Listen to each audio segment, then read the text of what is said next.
Hello, hello, hello. Sir David the Bard. Does this look like a happy face? I'm coming to you from Australia, Kangaroo City. And for the Danites, my address is 1234 Mormon Road. Come and get me, Danites. I'm not afraid of you anymore. You know why? I'll tell you why. Now, you may break in to my house, and you may get me. How you drag a 300-pound man out of a house? Bring plenty of Danites. I have video cameras everywhere. I have automatic lights everywhere. Sound recording devices everywhere. They'll know who you are. Am I paranoid? Yes. Anyway, that's my mental illness. That has nothing to do with the supposed power of the Danites.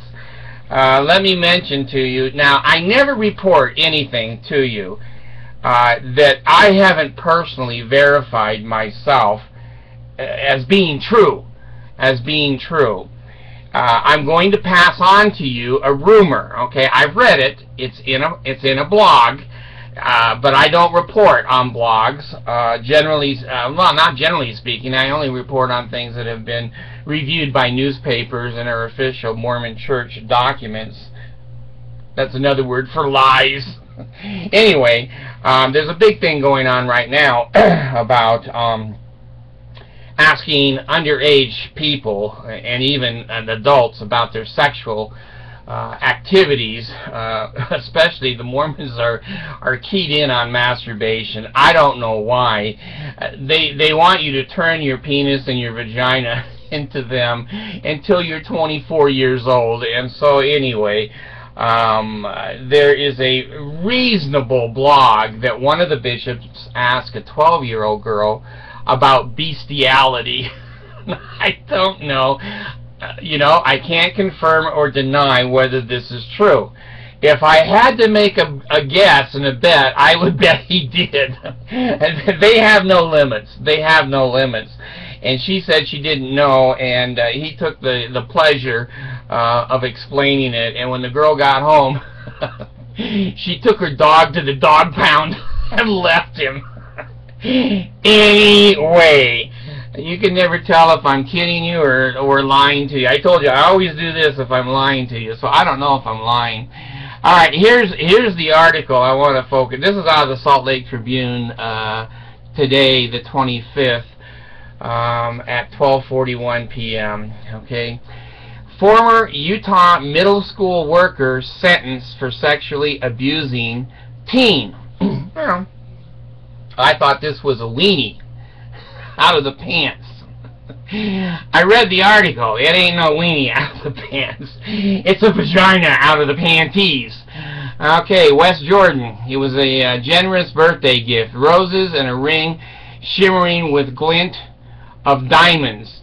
Now, the mother of this 14-year-old boy, I don't know why the Mormons focus on these 14-year-olds. That must be a key sexual age. I don't know.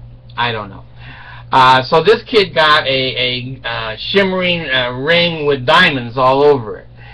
He told her he earned it by working in the basement of a family friend. Her name was Jamie Lynn Greenwood. Now, she is the lady that's going to jail for up to 15 years. Okay, Jamie,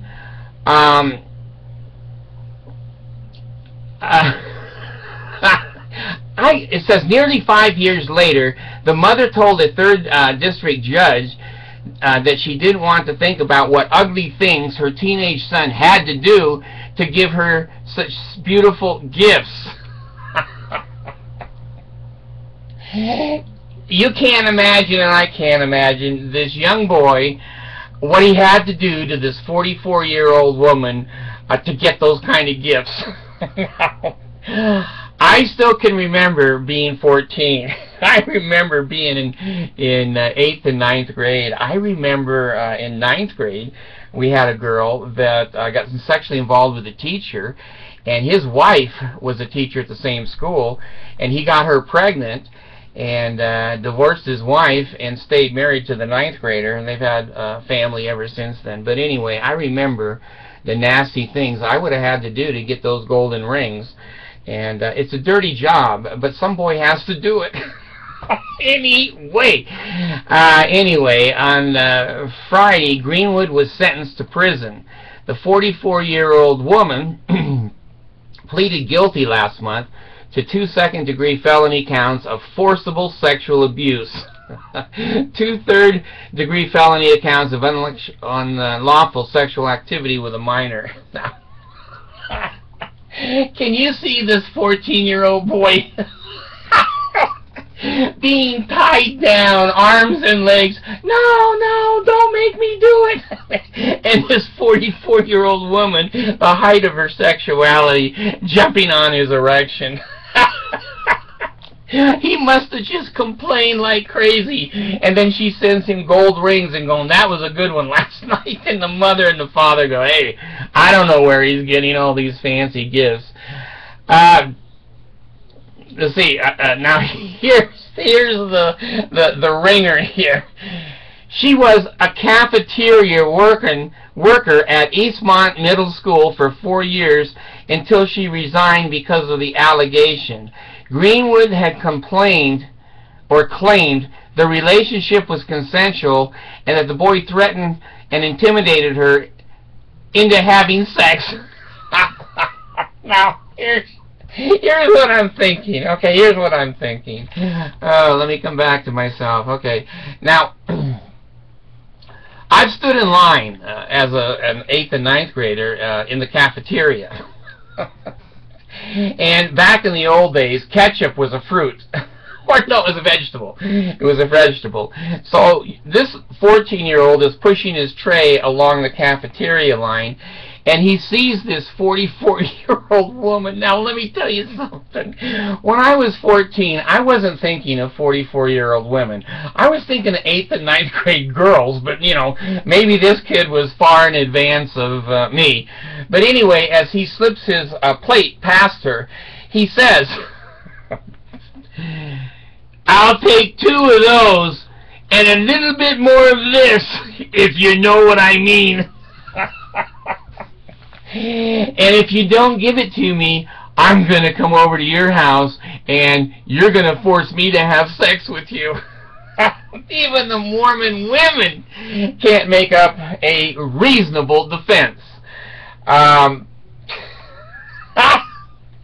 This was a kid that never sat down and ate in the cafeteria. He just went round and round in the line. A little more of that, a little more of that, more. Oh, he was punished. He was held down, and he was sexually molested by this woman. Well, she got 15 years. I'll tell you something. If that was a man in the cafeteria in Utah, and he did that to a 16-year-old girl, he would get more than 15 years. He would get more than 15 years. But because the boy was struggling, and because he was held down, and because he was drugged, he made her do those things. The Mormons. All right, watch out, kids. When you go to the cafeteria, don't get seconds. Don't get seconds, and you'll get attacked by a 44-year-old cafeteria worker. Now, let me tell you something. Most of the cafeteria workers I saw at my school were not sexy at 44. They look like cooks. In great big capes of white and the baker's hat, like in the temple. And you know, if they sat on you, I guess they could have forced the kid. I don't know, but most cafeteria workers I've met and I've seen are over 250 pounds. So there was a lot of women there. And that poor innocent 14-year-old boy, his poor weenie just got taken total advantage of. Where were these cafeteria workers when I was in junior high school? Thanks.